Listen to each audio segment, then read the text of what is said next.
இன்னைக்கு ஆண்டவராகிய இயேசு கிறிஸ்துவிடம் பிலிப் ஒரு கேள்வி கேட்கிறார். ஆண்டவரே, தந்தை எங்களுக்கு காட்டும்.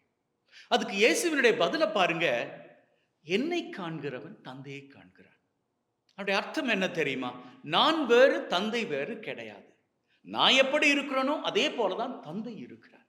இன்னைக்கு எத்தனை பேர் நம்ம பார்த்த உடனே இவன் அப்பா போல அப்படின்னு நல்ல விதமாக சொல்லக்கூடும். அதாவது நம்ம பார்த்ததுமே, நாம செய்யக்கூடிய அன்பு செயல்களை பார்த்ததுமே உண்மையில இவங்க அப்பா போலதான் அப்படின்னு எத்தனை பேர் நம்ம பெருமையோடு பார்க்கக்கூடிய அளவுக்கு நம்முடைய செயல்பாடுகள் இருக்குது. அப்படி இருக்குமாக இருந்தால் நாம் நம்முடைய உலக தகப்பனை மாத்திரம் அல்ல, விண்ணுலக தகப்பனையும் பெருமைப்படுத்துகிறோம். அப்படி பெருமைப்படுத்துகிறவர்களாக வாழ இறைவனது ஆசீர் உங்கள் மீது எப்பொழுது இறங்கி வர உங்களுக்காக ஜெபிக்கிறேன். ஆமென்.